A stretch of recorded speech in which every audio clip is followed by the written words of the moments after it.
C'était une matinée tranquille à Ouagadougou, au cœur du Burkina Faso, où la lumière dorée de l'aube baignait les rues de chaleur. La ville bougeait tranquillement, avec son rythme de vie habituel qui commençait tout juste à s'élever.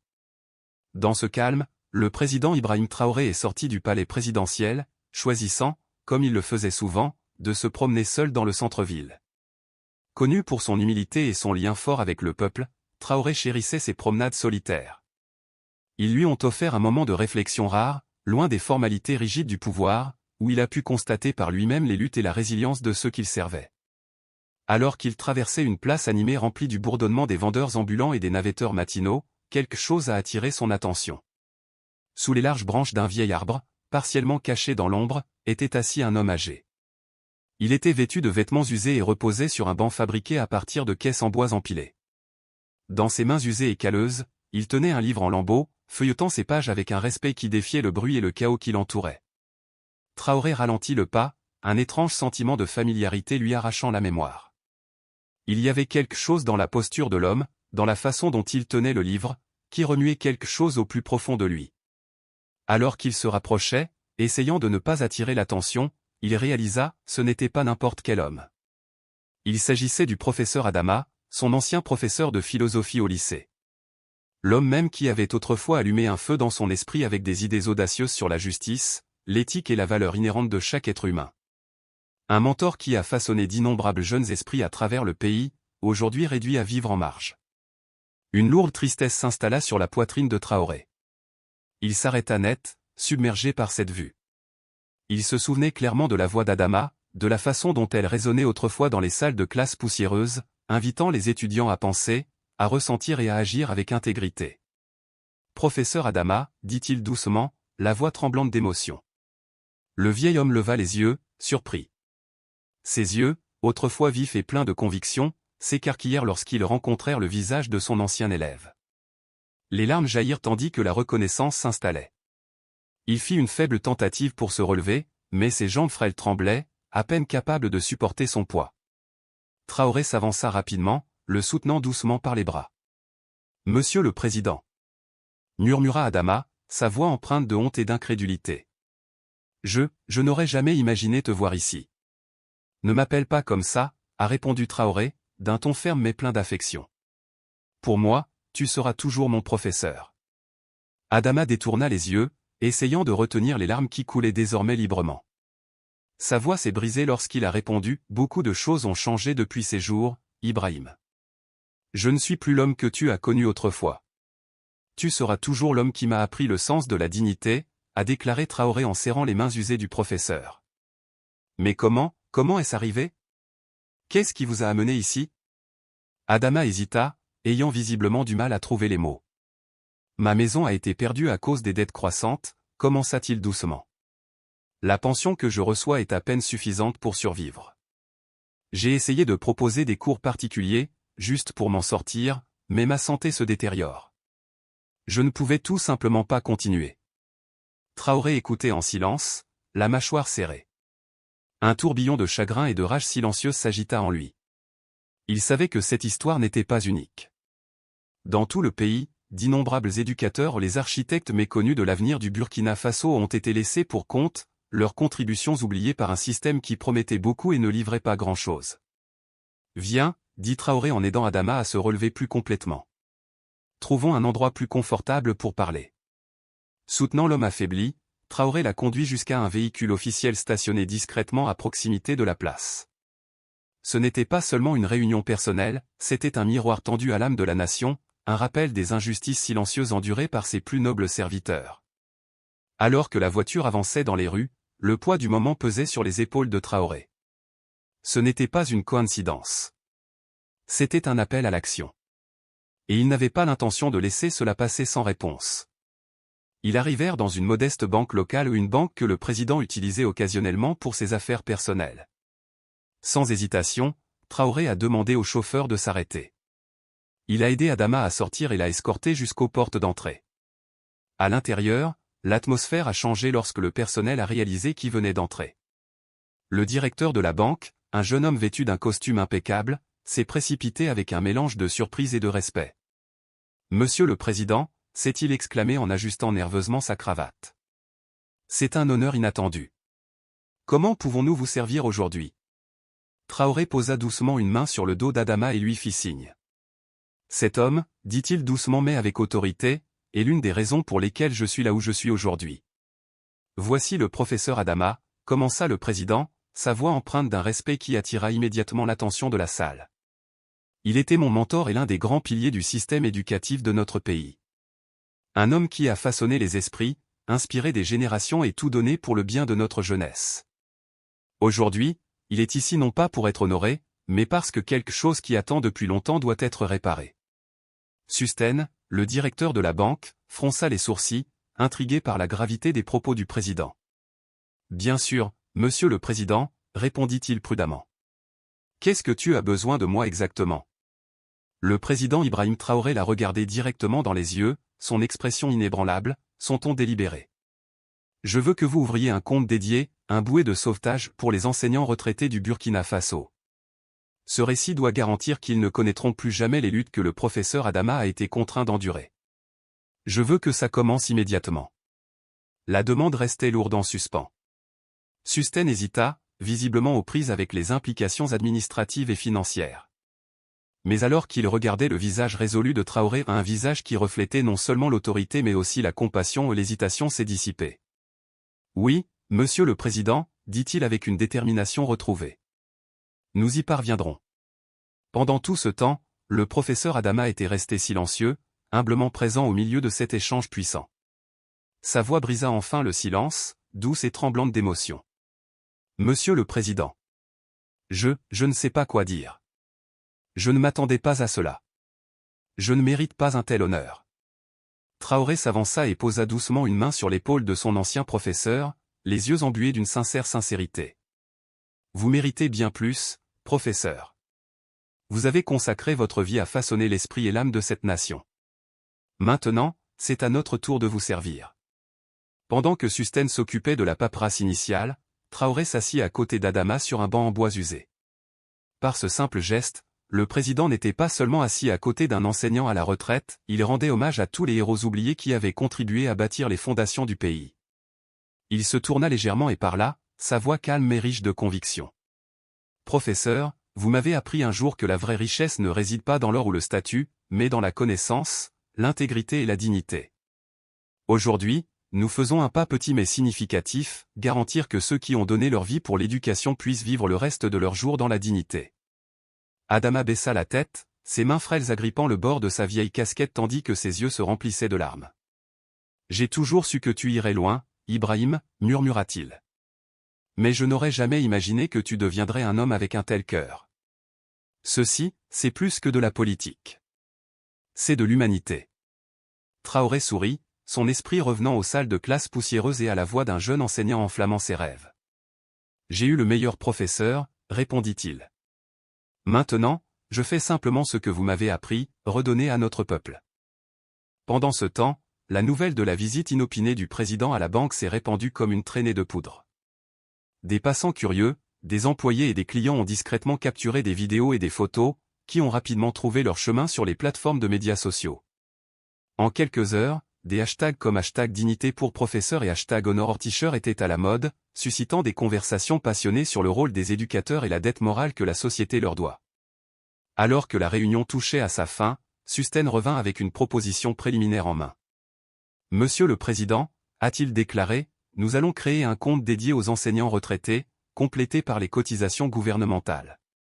Nous commencerons également à revoir le système de retraite pour garantir qu'aucun éducateur retraité ne soit oublié ou laissé pour compte. Traoré hocha la tête, visiblement satisfait. Ce n'est que le début, a-t-il déclaré. Je souhaite que cette initiative soit étendue à l'échelle nationale. Chaque enseignant, du plus petit village à la capitale, mérite reconnaissance et respect. Adama se releva lentement, la voix tremblante de gratitude. Monsieur le Président, je n'ai qu'une chose à dire, merci. Pas seulement pour moi, mais pour nous tous qui avons attendu si longtemps d'être vus. Sans hésiter, Traoré l'enlaça, le tenant avec la tendresse d'un fils honorant son père. Remerciez-toi, professeur, murmura-t-il. Pour tout ce que vous nous avez donné. L'histoire de l'initiative sincère du président Ibrahim Traoré a rapidement captivé la nation. L'image d'un président aux côtés de son ancien professeur qui vivait il n'y a pas si longtemps dans la rue a ému le cœur de millions de personnes. Il ne s'agissait pas simplement d'un changement de politique, c'était un puissant symbole de respect, de rédemption et d'une nation se souvenant de ceux qui ont contribué à construire son avenir. En quelques heures, les vidéos sont devenues virales, suscitant non seulement une vague d'admiration pour Traoré, mais inspirant également un sentiment renouvelé de valeur et de fierté pour la profession enseignante. Pour une fois, les héros méconnus de la classe ont été placés au centre de l'histoire nationale là où ils avaient toujours leur place. Des hashtags comme #DiniParosi-professeur et #ATraorésor a commencé à inonder les plateformes de médias sociaux, touchant des milliers de personnes à travers le Burkina Faso et au-delà. Ces mouvements numériques sont devenus plus que de simples tendances, ils étaient un cri collectif pour honorer ceux qui avaient consacré leur vie de manière désintéressée à façonner l'esprit des générations futures. Le message était clair, les éducateurs, longtemps négligés, méritaient non seulement d'être reconnus mais aussi de retrouver leur dignité. À mesure que le mouvement prenait de l'ampleur, d'innombrables citoyens se sont joints à la conversation. Certains ont partagé des anecdotes sincères sur des enseignants qui ont changé le cours de leur vie grâce à de simples actes de gentillesse ou à une croyance inébranlable en leur potentiel. D'autres ont profité de l'occasion pour plaider en faveur de réformes similaires pour d'autres professions souvent oubliées, infirmières, ouvriers d'usines et agriculteurs âgés qui avaient tranquillement porté la nation sur leurs épaules sans se plaindre. Lors d'une conférence de presse émouvante tenue au palais présidentiel, le président Ibrahim Traoré s'est adressé à la nation. Flanqué d'un groupe d'enseignants à la retraite, parmi lesquels Adama, frêle mais digne portant désormais des vêtements propres et neufs et visiblement en meilleure santé grâce au récent soutien médical et nutritionnel, Traoré ne s'est pas exprimé en tant que politicien, mais en homme profondément ému par les injustices dont il a été témoin. Sa voix tremblait alors qu'il faisait un geste vers Adama. « Professeur Adama, dit-il en s'arrêtant pour se ressaisir, n'est pas qu'un homme. Il est un miroir reflétant ce qui est brisé dans notre système. Une nation qui ne parvient pas à honorer ses éducateurs est une nation au bord de l'effondrement. C'est une réalité que nous ne pouvons plus ignorer. » Il a ensuite dévoilé une nouvelle initiative gouvernementale audacieuse intitulée « Appréciation des héros méconnus ». La mission du programme, reconnaître et élever ceux qui ont travaillé tranquillement dans les coulisses du progrès de la nation, des enseignants et infirmières aux agriculteurs et ouvriers.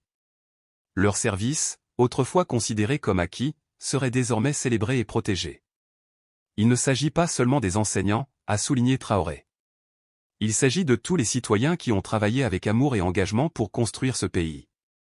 Ils sont l'épine dorsale de notre société et ils méritent plus que nos paroles, ils méritent notre action. Des applaudissements nourris ont éclaté dans la salle. Certains ont essuyé leurs larmes alors que l'espoir, longtemps endormi, revenait dans leur cœur. Assis à côté du président, Adama se relevait lentement, les mains légèrement tremblantes mais le regard ferme.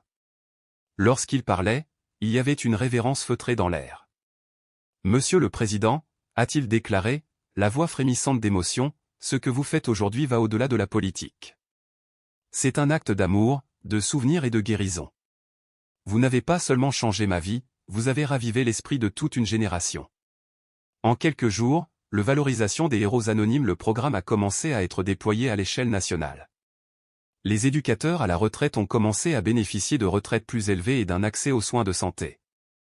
Des unités médicales mobiles ont été dépêchées dans des zones reculées pour atteindre les personnes âgées laissées sur place par un système qui les avait autrefois oubliées. Dans un petit village rural niché au cœur du Burkina Faso, un enseignant à la retraite nommé Graine fut parmi les premiers à en bénéficier. Elle avait vécu une vie tranquille après sa retraite, sans jamais espérer de reconnaissance. Mais maintenant, avec sa pension actualisée et les soins médicaux fournis gratuitement, elle se retrouve incrédule. J'avais l'habitude de dire à mes étudiants que l'éducation était la clé d'un avenir meilleur, a-t-elle déclaré lors d'un entretien avec un média local. Mais je n'aurais jamais imaginé que quelqu'un se souviendrait de moi alors que je n'avais plus rien à donner. Merci, Président Traoré, de nous avoir rendu notre dignité. L'histoire a rapidement attiré l'attention internationale. Les médias du monde entier ont souligné l'initiative de Traoré, la saluant comme un exemple rare et puissant d'une gouvernance centrée sur l'humain. Les gros titres l'ont félicité pour avoir transformé des rencontres profondément personnelles en une politique de grande envergure et percutante. Traoré ne se contente pas de gérer une nation, écrit un chroniqueur du Le Gardien. Il fait revivre son âme. Sa croyance inébranlable dans la dignité et l'égalité est un phare pour les dirigeants du monde entier. Au fur et à mesure que le programme se déroulait, le Burkina Faso a commencé à être témoin d'un profond changement sociétal. la reconnaissance de héros oubliés a insufflé une nouvelle vie aux communautés, insufflant un sentiment renouvelé de fierté nationale. Là où il y avait autrefois du désespoir, il y avait maintenant de la gratitude. Ceux qui avaient été ignorés sont désormais entendus. Quelques mois plus tard, une grande fête a eu lieu au centre de Ouagadougou pour honorer les réalisations du programme. L'événement a attiré des foules de tout le pays, des enseignants âgés, des infirmières à la retraite, des agriculteurs fatigués et de jeunes étudiants enthousiastes se sont rassemblés côte à côte. Ils sont venus célébrer non seulement des changements politiques, mais aussi un changement dans la conscience nationale. Lorsque le président Traoré est monté sur scène, vêtu humblement de la tenue traditionnelle burkinabé, la foule est devenue silencieuse. Ses yeux scrutaient la mer de visages, dont beaucoup avaient été directement touchés par les réformes. Aujourd'hui, a-t-il commencé, la voix pleine d'émotion, nous ne sommes pas ici pour nous vanter de statistiques. Nous sommes ici pour honorer les véritables architectes de notre nation, ceux qui ont façonné notre avenir sans rien attendre en retour. Vous êtes les véritables piliers du Burkina Faso. Il fit une pause, laissant ses paroles s'installer dans le cœur de ses auditeurs. Quand j'ai rencontré pour la première fois le professeur Adama, seul et oublié dans les rues de notre capitale, je me suis demandé, comment pourrions-nous, en tant que société, permettre cela? Mais aujourd'hui, je vois que nous commençons à réparer ce tort. Et ceci, a-t-il ajouté en regardant directement Adama, n'est que le début. Le vieux professeur, fièrement assis au premier rang, se releva lentement, s'appuyant sur une canne. Il s'est approché du microphone à pas délibérés. Malgré sa fragilité, sa présence a retenu l'attention de la foule. Monsieur le Président, a-t-il déclaré, ce que vous nous avez donné ne peut être mesuré en argent ou en confort. Vous avez restauré quelque chose de bien plus profond, notre valeur. Et ce faisant, vous nous avez rappelé que le leadership doit avant tout être enraciné dans l'humanité. Le public s'est levé sous un tonnerre d'applaudissements. Certains s'embrassèrent, d'autres s'essuyèrent les yeux. Le président Traoré s'est avancé et a embrassé Adama, un geste plus éloquent que n'importe quel discours. Alors que la cérémonie touchait à sa fin, un jeune enfant s'est approché de Traoré et lui a tendu un petit carnet fabriqué à la main, dont la couverture était en tissu africain vibrant.